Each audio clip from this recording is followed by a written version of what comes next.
Di chapter ini, Pangeran Gibson mendapatkan perintah dari Harvey York untuk mendatangi keluarga Lowe dan Bowie. Tentu saja pertarungan pasti akan terjadi di sana. Agar tidak penasaran, bersama gameplay ini, mari kita lanjutkan kisah Bang Harvey York chapter 5185 sampai 5189. Chapter 5185. Mendengar kata-kata Adler Lowe, semua orang langsung terdiam tanpa bisa berkata-kata.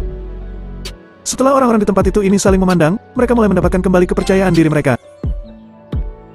Seperti yang dikatakan Adler Lowe, ini adalah markas gerbang surga. Selain keluarga Lowe dan keluarga Bowie, siapa lagi yang bisa mengendalikan tempat suci seni bela diri ini? Tidak peduli seberapa kuat Harvey York, bisakah dia tetap berkeliaran dan memamerkan kekuatannya di wilayah mereka? Mereka semua mengangkat dada dan mulai menunjukkan kepercayaan diri mereka. Orang-orang ini kemudian memandang ke arah rumah leluhur keluarga Gibson dengan superior. Tampaknya selama mereka mau, mereka bisa menghancurkan Harvey York hanya dengan satu nafas. Betul sekali. Keterampilan Harvey York memang bagus, dan dia juga memamerkan kekuatannya dengan tanda kepala. Pada saat ini, Osman Bowie juga berbicara perlahan. Tapi jangan lupa, dia hanya bertindak begitu sombong di sini karena dia memiliki sesuatu dari gerbang surga. Teknik kultivasi jiwa tinju gerbang surga adalah milik gerbang surga. Token kepala juga milik gerbang surga. Jika kembali ke dasar masalahnya, apa yang membuat kita merasa repot adalah apa yang awalnya milik gerbang surga, bukan Harvey York sendiri. Selama hal ini dilucuti darinya, bukankah sesederhana minum seteguk air jika kita ingin menginjaknya sampai mati? Jelas, Adler Lowe dan Osman Bowie keduanya merasa mampu. Meski sederet aksi Harvey York diam-diam membuat mereka kaget. Namun saat ini mereka masih belum siap untuk menunjukkan sisi baiknya. Sebaliknya, mereka juga meremehkan Harvey York. Jika ini tidak terjadi, begitu hati orang-orang bercabang, mereka semua akan sangat sulit untuk dipimpin. Mendengar analisis Adler Lowe dan Osman Bowie, mereka tampak percaya diri. Awalnya karena kejadian 2 hari terakhir, kedua eksekutif senior yang sedikit khawatir sebelumnya, telah mendapatkan kembali kepercayaan diri mereka. Mereka merasa bahwa selama mereka mau, tidak sulit untuk melenyapkan Harvey York.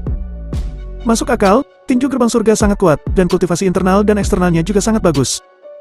Tapi jangan bertindak sembrono. Jika kamu tidak bisa mengalahkannya, gunakan saja senjata api. Aku tidak percaya dia kebal terhadap peluru. Adapun token kepala, kita bisa mengabaikannya. Setelah masalahnya selesai, kita semua akan pergi ke leluhur dan berlutut di depan mereka.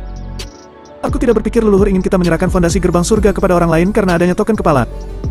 Masuk akal, kita tidak bisa seperti penatua ketujuh si pengecut itu yang malah berlutut ketika melihat token kepala. Sekelompok eksekutif tingkat tinggi semuanya membuat saran, setiap orang memiliki penilaian mereka sendiri. Mereka dapat mengirim pasukan untuk membungkam keluarga Gibson kapan saja jika mereka mau. Kalian berdua, sekarang kumpulkan semua pasukan rahasia dari gerbang surga, dan mulailah menyebarkan desas-desus di seluruh kemudi. Katakan bahwa token kepala Harvey York palsu. Kamu bertanggung jawab untuk menyampaikan semua berita, bawa orang-orangmu untuk mengawasi Harvey York dan keluarga Gibson. Laporkan padaku jika ada masalah. Dan kamu, pergi dan panggil 2 pemubu bayaran sesegera mungkin. Kamu dapat membayarnya sebanyak yang kamu butuhkan, tidak 2 kali lipat. Orang-orang ini semua siap bertarung sampai akhir kapan saja. Juga, kirim beberapa orang lagi untuk mengawasi pergerakan di Golden Sands. Kita tidak bisa membiarkan seseorang dari Golden Sands maju dan merusak rencana ini. Dan kalian berdua, Kelvin Lowe dan Emory Bowie. Sekarang, kalian akan berlutut di depan leluhurmu dan menunjukkan sikap pengakuan dosa. Kita harus melakukannya, dan kita harus memiliki nama yang baik. Chapter 5186. Seiring dengan rencana hebat Adler Lowe, keluarga Lowe dan keluarga Bowie tampaknya telah berubah menjadi mesin perang yang siap bertempur untuk melawan Harvey York. Situasi yang awalnya kacau telah benar-benar sedikit tenang pada titik ini. Setiap orang menunjukkan ekspresi yang merasa benar sendiri, dan mereka bersiap untuk menginjak Harvey York dengan satu kaki saat ini. Yang bisa dikatakan adalah, begitulah seharusnya seorang pria. Merasakan suasana yang sedikit tenang saat ini, Adler Lowe dan Osman Bowie saling memandang sebelum keduanya menghela nafas lega. Mereka tahu betul bahwa Harvey York adalah lawan yang sulit untuk dihadapi.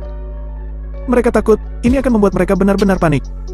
Sekarang menggunakan cara cepat semacam ini untuk memotong kekacauan dapat menenangkan hati orang. Bahkan itu bisa dikatakan sangat memuaskan. Tepat ketika Adler Lowe dan Osman Bowie hendak berbicara lagi untuk meningkatkan semangat mereka, tiba-tiba, suara keras datang dari pintu masuk kompleks keluarga Lowe. Pintu kompleks keluarga Lowe ditendang hingga terbuka oleh seseorang, dan pintu kayu itu tiba-tiba runtuh, dengan bau yang menyengat. Hal itu membuat semua orang di tempat itu terkejut. Siapa? Siapa yang berani menendang pintu keluarga Lowe kita? Sekelompok anggota keluarga Lowe terlihat sangat marah, dan beberapa tuan muda menyingsingkan lengan baju mereka dan bergegas keluar. Saat mereka mendekat, mereka tiba-tiba merasakan tubuhnya seperti dihantam benda berat.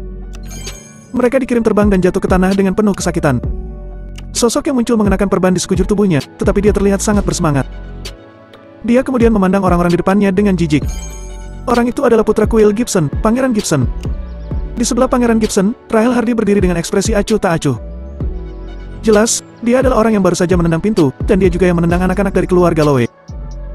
Selain dia, Cy Gibson juga berdiri di belakang Pangeran Gibson. Sebelumnya, dia bertanggung jawab untuk merawat Darwin Gibson dan Pangeran Gibson di rumah sakit. Setelah Pangeran Gibson bisa berdiri, dia menemui Kak Harvey York untuk pertama kalinya. Dia langsung menerima tugas dan kemudian terjadilah adegan seperti ini. Pangeran Gibson, bukankah dia masih terbaring di rumah sakit? Bagaimana dia bisa ada di sini? Apa maksud kedatangannya saat ini? Seorang pesolek datang untuk menendang pintu keluarga Lowe. Apakah dia tidak tahu bagaimana menulis kata-kata mati? Quill Gibson telah mati di tangan kita, bagaimana mungkin anaknya bisa melawan kita? Sekelompok anggota keluarga Lowe memandang Pangeran Gibson dengan remeh. Jika Harvey York yang datang sendiri, mereka mungkin masih akan takut. Tapi di hadapan Pangeran Gibson, yang mereka sangat kenal sejak dia kecil, mereka benar-benar memandang rendah dirinya. Pangeran Gibson melihat ke sekeliling tempat itu. Dia mengabaikan penghinaan yang muncul di wajah orang-orang ini, kemudian berkata dengan dingin. Aku datang ke sini hari ini untuk menyampaikan pesan Tuan Muda York. Pemakaman ayahku akan diadakan besok lusa. Aku harap kalian akan datang ke keluarga Gibson sesegera mungkin dalam 2 hari terakhir untuk segera berlutut di depan ayahku. Jika kalian datang, maka kejahatan kalian karena sudah melenyapkan ayahku akan dikubur dalam-dalam. Tuan Muda York dan aku akan menjunjung tinggi kalian dan melepaskan keluarga Lowe dan keluarga Bowie. Tetapi jika kalian tidak datang, maka aku minta maaf. Tuan Muda York berkata bahwa kalian semua akan mati. Setelah mengatakan itu, Pangeran Gibson menunjukkan ekspresi mengerikan di wajahnya. Ngomong-ngomong, aku sangat berharap jika kalian tidak mendengarkanku dan tidak datang berlutut. Karena aku sangat berharap bahwa kalian semua mati. Pada saat ini, ekspresi di wajah Pangeran Gibson dipenuhi dengan aura pembunuh. Lagi pula, balas dendam pembunuh ayahnya tidak dapat diselesaikan oleh langit. Orang-orang dari keluarga Lowe dan keluarga Bowie saling memandang saat ini. Setelah beberapa saat, suara ledakan tawa menggema di tempat itu. Chapter 5187. Pangeran Gibson, apakah kamu tidak beristirahat dengan baik tadi malam? Apakah kamu masih belum sadar setelah minum di pagi hari? Bahkan ketika ayahmu masih hidup, dia tidak akan pernah berani mengatakan hal seperti itu. Kamu bahkan berani mengatakan kata-kata ini, aku khawatir kamu sepertinya masih mimpi. Orang-orang dari keluarga Lowe dan keluarga Bowie memandang Pangeran Gibson dengan ekspresi sarkastik. Mereka berpikir bahwa apa yang dikatakan oleh Pangeran Gibson terlalu aneh. Sepertinya kamu tidak mau menerima kebaikanku. Wajah Pangeran Gibson terlihat garang. Baiklah. Dalam hal ini, kalian semua akan mati. Aku akan mendapatkan keadilan untuk ayahku. Harus mati? Apakah kamu menginginkan keadilan? Melihat nada suara Pangeran Gibson yang semakin arogan, keluarga Lowe dan keluarga Bowie pun semakin marah. Kapan tuan muda pesolek dari keluarga miskin bisa datang ke keluarga Lowe dan keluarga Bowie untuk memberikan mereka pilihan? Pangeran Gibson, kamu akhirnya berhasil selamat. Tetapi saat ini, kamu tidak bisa menyalahkan siapapun jika kamu tidak bisa melarikan diri dan bersembunyi. Hari ini, kami akan mengirimmu menemui ayahmu. Sekelompok orang mencibir dan segera mengeluarkan senjata dari pinggang mereka. Gerbang surga adalah tempat suci seni bela diri. Dan merupakan hal yang wajar jika keluarga Lowe dan keluarga Bowie ahli dalam seni bela diri. Selain orang-orang ini, lusinan penjaga berkelebat dari satu sisi. Orang-orang ini memegang crossbow di tangan mereka dan membidik langsung ke arah mana Pangeran Gibson dan rombongannya berada. Tanpa menunggu orang-orang itu bertindak, Rahel Hardy yang tampak acuh tak acuh tiba-tiba maju selangkah dan memasuki kerumunan seperti listrik yang dingin. Dia kemudian menendang mereka satu persatu hingga terdengar teriakan kesakitan dari mulut mereka. Beberapa penjaga dibuat terbang dan jatuh menabrak kerumunan keluarga Lowe. Crossbow di tangan juga jatuh dan tanpa sengaja menembak. Ark! Puluh anak panah yang tajam mendesing. Selusin anggota keluarga Lowe merosot ke tanah sambil memegangi luka mereka. Segera setelah itu, Rahel Hardy mengambil crossbow dan menarik pelapuknya sesuka hati. Panah-panah yang terbuat dari besi halus segera melesat ke arah beberapa penjaga lainnya yang juga memegang crossbow. Mereka menjerit dengan keras sebelum akhirnya jatuh ke tanah. Semua orang di tempat itu membeku dan saling memandang dengan cemas saat mereka menyaksikan adegan ini.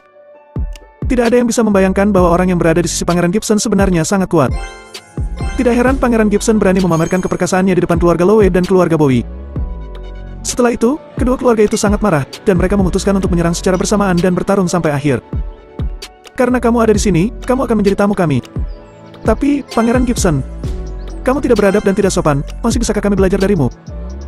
Kalian semua, berhenti. Pada saat ini, atlet Lowe yang berada di belakang kerumunan, berbicara dengan ringan. Dia menghentikan dua tuan pembunuh, dan kemudian berjalan ke depan kerumunan bersama Osman Bowie acuh tak acuh. Mereka berdua baru saja melihat, Rahel Hardy memang agak sulit untuk dihadapi, dan dia setidaknya memiliki kekuatan sebagai seorang raja senjata.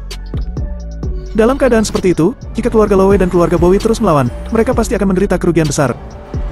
Lagi pula, orang-orang yang hadir semuanya adalah orang-orang tingkat tinggi, dan semua orang bersenang-senang di hari kerja. Bagaimana mungkin mereka mengalahkan Rahel Hardy, seseorang yang hidup di ujung pedang?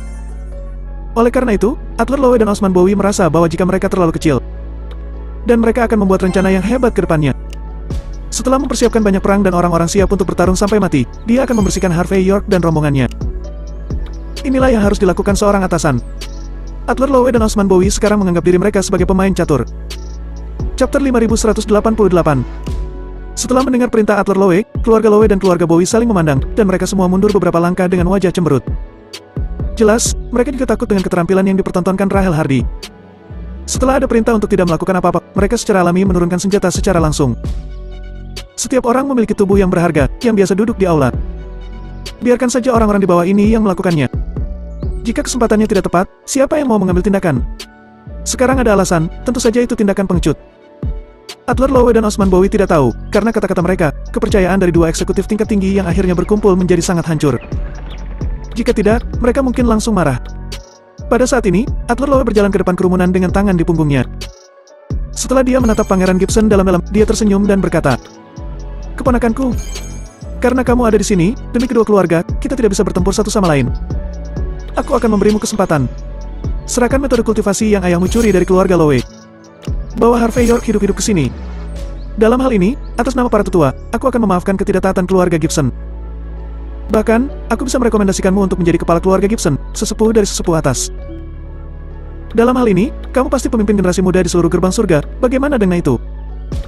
Pilihan yang paman berikan untukmu tidak buruk kan?" Pangeran Gibson memandang Adler Lowe dengan jijik, tetapi terlalu malas untuk menanggapi saat ini. Dia henaya meludahkan seteguk air liur ke tanah. Adegan ini membuat mata Adler Lowe yang awalnya tersenyum, terlihat sedikit jelek. Kelopak matanya sedikit berkedut, dan kemarahan yang sebelumnya dia tekan akhirnya melonjak. "Bajing! Aku sudah memberimu hati, tetapi kamu meminta jantung. Bahkan ketika Quill Gibson masih hidup, dia tidak berani berkicau di depanku. Apakah kamu benar-benar menganggap bahwa dirimu sebagai karakter Pangeran Gibson?" Pada saat ini, ekspresi Adler Lowe sedingin es. Jika bukan karena keterampilan dan kekuatan tempur yang ditunjukkan Rahel Hardy barusan, Adler Lowe mungkin telah melangkah maju dan menamparkan Pangeran Gibson saat ini. Pangeran Gibson berkata dengan dingin, "Adler Lowe, berhentilah berbicara terlalu banyak. Aku tidak sama dengan ayahku. Kamu bisa membodohinya dengan kata-katamu, tetapi kamu tidak bisa membodohiku. Hal-hal telah berkembang ke tahap ini, dan kamu masih memfitnah ayahku mencuri pikiran keluarga Lowe-mu. Apakah masuk akal untuk mengatakan itu? Jika keluarga Lowe benar-benar memiliki mentalitas tinju gerbang surga, maka gerbang surga akan bernama Lowe sejak 180 tahun yang lalu. Tuduhan palsu itu kamu berikan untuk menyalahkan ayahku. Adler Lowe, kamu benar-benar kehilangan semua wajah sebagai Dewan Tetua Gerbang Surga. Jika aku adalah Master Sekte, hal pertama yang akan aku lakukan adalah melenyapkanmu. Membersihkan Gerbang Surga dari para pengkhianat. Orang sepertimu, Tetua Agung dari Dewan Prebesterian Gerbang Surga sungguh sangat memalukan bagi kami." Mendengar kata-kata Pangeran Gibson, Adler Lowe menghela napas sedikit. Kata-kata Pangeran Gibson memang. Jika keluarga Lowe benar-benar memiliki kemampuan, mereka akan mendominasi Gerbang Surga sejak lama. Mengapa masih harus menunggu sampai sekarang? Sederhananya, mereka tidak peduli berapa banyak yang disebut bukti yang telah mereka siapkan untuk menyalahkan Quill Gibson. Di depan kata-kata Pangeran Gibson, bukti itu tidak berarti sama sekali. Chapter 5189. Melihat Adler Lowe kehilangan kata-kata, Osman Bowie di satu sisi melangkah maju. Dia menatap Pangeran Gibson dan berkata perlahan, "Keponakan, aku tidak melihatmu selama beberapa hari, gigimu kelihatannya semakin menajam. Namun, jika kamu berbicara omong kosong seperti ini, apakah kamu tidak takut mempermalukan keluarga Gibsonmu? Apalagi, kamu benar-benar sudah membawa orang luar untuk menangani urusan internal gerbang surga. Perilakumu sudah menipu gurumu dan menghancurkan leluhurmu." Pangeran Gibson mencibir. "Apakah kamu masih ingin mengikatkan topimu denganku saat ini? Biarkan aku memberitahumu lagi. Tuan Muda York tidak hanya memegang token kepala, tetapi juga saudara angkat ayahku. Tidak peduli dari sudut pandang mana, dia adalah anggota keluarga Gibson. Tidak apa-apa memegang token kepala, atau membela keluarga Gibson kami. Tentu saja itu sangat pantas." Setelah mengatakan itu, Pangeran Gibson menarik napas dalam-dalam dan melanjutkan. "Selain itu, jika Tuan York tidak datang ke sini, Darwin Gibson dan Cy Gibson mungkin masih tinggal di penjara surga sekarang. Jadi, apakah menurutmu akan berguna untuk berbicara omong kosong?" Osman Bowie mencibir. "Sepertinya keponakan kita yang bergigi tajam ini benar-benar akan bersama kita selamanya. Namun, dengan mengandalkan orang asing, apakah kamu ingin menjadi pemimpin dan melakukan apapun yang kamu inginkan? Pangeran Gibson, apakah kamu sudah gila? Apakah kamu lupa bahwa di tempat ini, ada begitu banyak orang-orang kami? Keluarga Gibson sudah lama menolak. Selama kami mau, kamu akan menjadi musuh di kedua sisi. Jadi, aku masih dengan ramah memberimu saran. Pergi dan bawa metode mental itu. Dan juga, ikat dan bawa Harvey York. Jika tidak, hari ini mungkin adalah hari terakhir dalam hidupmu. Dan pada saat itu, kamu tidak hanya akan mati. Quill Gibson juga mati tanpa mayat karena apa yang sudah dilakukan." Wajah Pangeran Gibson berubah dingin. "Bajing! Apakah kamu yang memisahkan seluruh bagian tubuh ayahku? Kamu!" Mendengar kata-kata Pangeran Gibson, wajah Osman Bowie menjadi gelap. Sepertinya kamu datang ke sini hari ini, dan benar-benar siap mati. Saat berbicara, Osman Bowie dan Adler Lowe hanya saling melirik. Mereka berpikir bahwa mereka harus berjuang sampai akhir. Jika Pangeran Gibson diizinkan keluar dari kompleks keluarga Lowe hidup-hidup hari ini, bagaimana mungkin kedua tetua ini masih bisa bergaul di gerbang surga di masa depan? Apakah kamu memiliki pikiran dan ingatan yang buruk? Pangeran Gibson mencibir. Kamu akan mati tapi tidak sekarang. Lagi pula, Tuan Muda York mengatakan bahwa sebelum pemakaman ayahku, kami tidak akan mengambil inisiatif untuk melakukan apapun. Bagaimanapun, kami akan memberimu waktu dan kesempatan untuk berpikir sebelum pergi ke aula berkabung dan berlutut di sana. Tentu saja, apapun trik dan energi yang kamu miliki, kamu bisa menggunakan semuanya. Jangan sungkan. Dalam hal ini, Tuan Muda York akan dapat melenyapkan semua latar belakang dan pendukungmu. Hanya keluarga Lowe dan keluarga Bowie, itu sangat mudah dimusnahkan sepenuhnya olehnya. Karena itu, Pangeran Gibson menatap Adler Lowe dan Osman Bowie dalam-dalam. Hargai hari-hari terakhirmu. Aku akan menimbunmu sendiri ketika berada di bawah papan peti mati. Ketika suara itu jatuh, Pangeran Gibson berbalik dan pergi. Ekspresi di wajah Sai Gibson sangat dingin. Rahel Hardy tersenyum pada Adler Lowe dan Osman Bowie, lalu mengulurkan tangannya dengan gerakan menggorok lehernya. Arogan. Keluarga Lowe dan keluarga Bowie sangat marah pada saat yang sama. Ini pertama kalinya mereka melihat seseorang yang begitu sombong pada mereka berdua.